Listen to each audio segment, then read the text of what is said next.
E aí, pessoal, tudo bem? Vamos continuar a leitura do livro O Pacto da Branquitude, da Cida Bento. Vamos ao capítulo 7, O Caso das Mulheres. É a imagem da minha bisavó no tronco.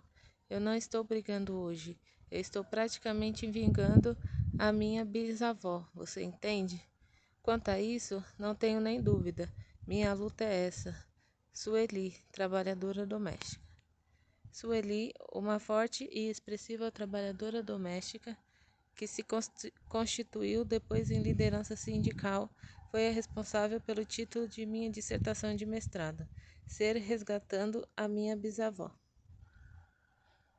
Convidada a falar sobre a vivência das relações raciais no cotidiano de trabalho, ela me ofereceu um relato profundamente emocionado a respeito de sua bisavó, que havia morrido no tronco, com hemorragia no útero, depois de ter sido espancada. Sua história reporta a violência das relações entre escravocratas e escravizados em sua manifestação mais cruel, de tortura e morte, constituindo-se numa herança avassaladora na vida de Sueli. Quando, anos depois, fui convidá-la para assistir à defesa de minha dissertação, ela estava hospitalizada, em tratamento de um câncer no útero, que ocasionou pouco tempo depois sua morte precoce. Diante dessa história tão profunda e contundente, se elucida o lugar da violência física na herança de gerações de pessoas negras e brancas brasileiras. Não foi apenas essa a herança de Sueli. O trabalho de doméstica remonta também a um espaço social que atravessa os séculos e bebe a fonte da escravidão. Mulheres negras responsáveis por cuidar, limpar e alimentar um lar. O universo das trabalhadoras domésticas é o que mais concentra mulheres negras no Brasil.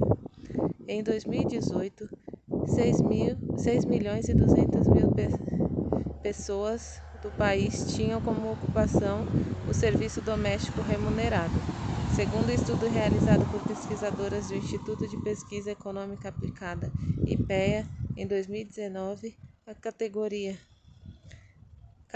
que comporta não só as mensalistas, mas também diaristas, babás, cuidadores, motoristas, jardineiros ou quaisquer outros profissionais contratados para cuidar continuamente dos domicílios de seus empregadores, bem como de suas famílias. E 68% dessas trabalhadoras que desenvolvem o serviço doméstico remunerado eram mulheres negras, cujo perfil é de baixa escolaridade e de origem familiar de baixa renda. Trata-se de uma invariável desde o período da escravidão, revelando permanência nas mesmas atividades, realizadas na cozinha da casa grande e muitas vezes recebendo tratamento similar ao que suas ancestrais receberam. O que me lembra do que Gilberto Gil chama de, abre aspas, mão da limpeza, fecha aspas. Abre aspas, na verdade a mão escrava passava a vida limpando o que o branco sujava. Eita, branco sujão, fecha aspas. Essa mão da limpeza, fundamental para que a sociedade continue funcionando, marca a trajetória de muitas famílias negras, mas é um lugar social. Exemplo desse fato hoje são as vozes de socialites tão similares às vozes da Casa Grande, de outrora, manifestando desacordo com a ampliação de direitos das trabalhadoras domésticas que define períodos de descanso na jornada de trabalho. Abre aspas. Descansar 1 hora no meio do expediente, como? Onde? Na sala, vendo TV? Fecha aspas, pergunta a socialite.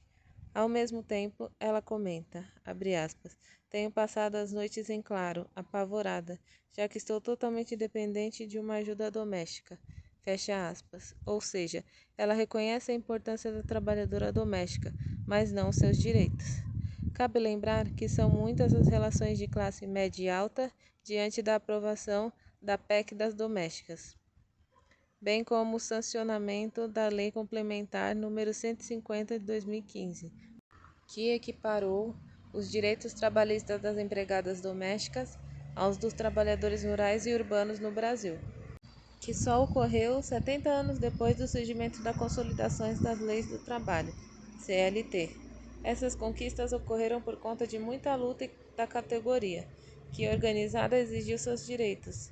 Creuza Maria Oliveira, presidenta do Sindicato das Empregadas e dos Trabalhadores Domésticos, Sindoméstico da Bahia, aponta que muitas empregadas domésticas ainda veem as trabalhadoras como objeto.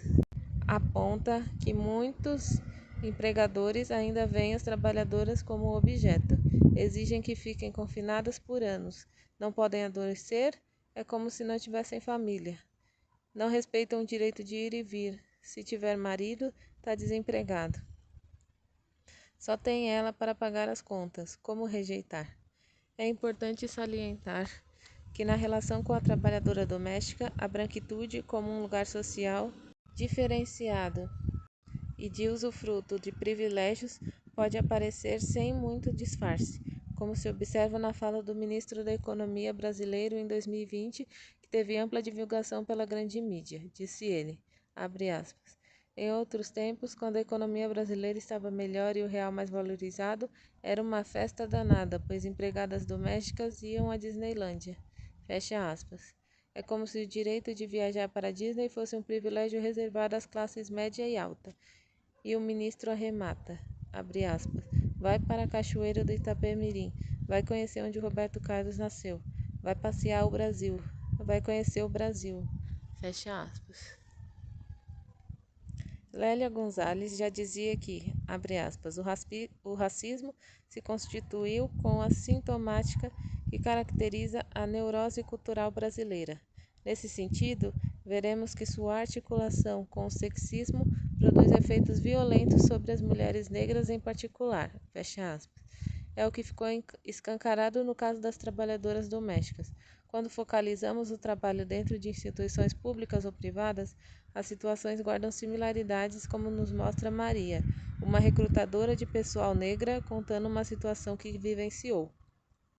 Eu liguei para o Sr. Pindorama e falei, abre aspas, o senhor disse que havia 2 vagas de montadoras, mas só aceitou uma das candidatas que encaminhei, fecha aspas. Ele falou, abre aspas, ah, dona Maria, a senhora não disse que uma era crioula, fecha aspas. Eu falei, abre aspas, pena que o senhor não tem uma televisão no telefone para me ver, fecha aspas, e desliguei o telefone. Situações como essa devem ser responsáveis pelos níveis de desemprego sempre mais altos entre as mulheres negras, segundo Lélia Gonzalez. Falar da opressão da mulher latino-americana é falar de uma generalidade que oculta, enfatiza, que tira de cena a dura realidade vivida por milhões de mulheres que pagam um preço muito caro pelo fato de não serem brancas. Essa exclusão pode ser observada igualmente no que diz respeito à ocupação de cargos executivos em grandes corporações, onde a situação é mais dramática, pois as mulheres negras estão fortemente subrepresentadas, 0,4%, além de possuírem a menor taxa de empregabilidade, segundo o estudo do Instituto Ethos. A condição da trabalhadora negra ganhou visibilidade já em meados da década de 1980, em textos publicados por mulheres tais como Sueli Carneiro e Teresa Santos. Teresa Cristina, N. Araújo, Lúcia Helena Garcia de Oliveira e Rosa Maria Porcaro, pesquisadoras do Instituto Brasileiro de Geografia e Estatística, IBGE, Cida Bento e Luísa Bairros, Fúvia Rosenberg, entre tantas outras autoras que apontaram as dificuldades enfrentadas por esse segmento no mundo do trabalho. O feminismo negro já tinha sido anunciado no Brasil em fins da década de 1970, por meio de feministas negras como Lélia Gonzalez, que iniciou as discussões sobre a mulher negra nas questões referentes a mercado de trabalho, educação e saúde. E a filósofa Sueli Carneiro, que cunhou a expressão, abre aspas, enegrecendo o feminismo, fecha aspas, para discutir a emergência de um movimento com um olhar feminista e antirracista, que incorpora tanto as tradições de luta do movimento negro como a luta do movimento das mulheres, estruturando essa nova identidade política referente à condição específica do ser mulher negra. O ponto de vista feminista é relevante também para que a filósofa Djamila Ribeiro vem destacando como lugar de fala. Um conceito que trata das condições sociais que permitem ou não que grupos acessem espaços de cidadania. É um debate estrutural relacionado a um lugar social que certos grupos ocupam e onde a restrição de oportunidades é a regra. A autora relaciona ainda o lugar de fala à quebra do silêncio instituído para quem foi subalternizado, um movimento no sentido de romper com a hierarquia violenta. Enfim, a literatura sobre o desafio enfrentado por mulheres negras vem crescendo muito nos últimos anos nas vozes de jovens feministas negras, assegurando visibilidade à urgência da mudança, como assinala a jornalista Juliana Gonçalves. Abre aspas. É insurgente toda, toda aquela que se revolta contra um poder estabelecido. E quando se trata de mulheres pretas, toda insurgência é um ato revolucionário. Fecha aspas. E a insurgência emerge em coletivos de mulheres negras espalhados por todo o país, que se expressam em intensas manifestações, tais como a Marcha das Mulheres Negras contra o Racismo, a Violência e pelo Bem Viver, que levou 50.000 pessoas negras a Brasília em 2015. Entre os desdobramentos dessa luta, muitas mudanças vêm ocorrendo, embora nem no ritmo nem na amplitude que gostaríamos, mas vem provocando a sociedade a pensar sobre relações sociais ancoradas no respeito à natureza e em novos valores civilizatórios. Esses pactos reivindicados por organizações, por exemplo, pela Articulação de Mulheres Negras Brasileiras AMDNB, dialogam com o conceito de bem viver, que pleiteia relações mais respeitosas com a natureza e mais solidárias, justas e cooperativas entre os diferentes grupos que compõem a sociedade. Só assim será possível criar condições para estancar a violência que vem crescendo e se alastrando pelo país. O assassinato de lideranças negras, como o da parlamentar Marielle Franco, pela crueldade que o caracterizou e pela visibilidade que alcançou, foi um divisor de águas no sentido de obrigar o Brasil a olhar para si próprio enquanto país violento, conservador e leniente com a brutalidade cometida por parte de suas elites dirigentes, como destacam Lúcia Xavier e Mônica Sacramento, da Organização de Mulheres Negras Crioula. Enquanto mulheres negras defensoras de direitos humanos correm risco, é nossa democracia que está em perigo. Em nome de Marielle Franco e tantas outras, seguiremos exigindo a garantia, a proteção de mulheres negras, cis e trans na luta pelo direito do exercício da cidadania, da liberdade de expressão, da autonomia e da participação política. Quando esse assunto vem à tona, me lembro de quando, ao questionar uma pesquisadora branca a respeito da ausência de uma atividade discutindo a condição de mulheres negras em um seminário sobre trabalho, ela disse que mulheres negras têm uma história de vida tão dramática que isso ganharia uma, abre aspas, centralidade temática, fecha aspas, deslocando a atenção para a mulher negra, quando o propósito do evento era discutir as questões de gênero e trabalho. Ou seja, o objetivo era focar a mulher genericamente. Enfim, tratar das desigualdades de raça e gênero no mundo do trabalho toca em pontos centrais da condição da população negra no Brasil, pois, como salienta Florestan Fernandes, abre aspas, o trabalho lança raízes no Brasil através do trabalho escravo, fecha aspas. Assim, esse foi o foco principal a que um grupo de negras e negros se dedicou em 1990 a partir da criação do CEERT. Apesar disso, recentemente, no respeitável jornal do campo progressista, uma intelectual branca se queixou do divisionismo que marcava os, abre aspas, movimentos identitários, fecha aspas, alegando que enfraquecia a luta por uma sociedade mais justa. Era possível perceber nessa argumentação contra, abre aspas, movimentos identitários, fecha aspas, o conceito de que eram segmentos fora do território da, abre aspas, identidade e referência, fecha aspas, cuja condição de branca é de universalidade e de neutralidade. Fim do capítulo 7.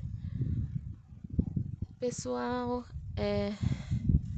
não se esqueçam de se inscrever no canal, curtir o vídeo, compartilhar com os amigos, tá? Para que o vídeo chegue a mais pessoas. Então, muito obrigada por ter assistido, se você assistiu, e ter ouvido, se você ouviu, e assistido e ouvido, se você fez os dois. Até o próximo vídeo. Tchau, tchau.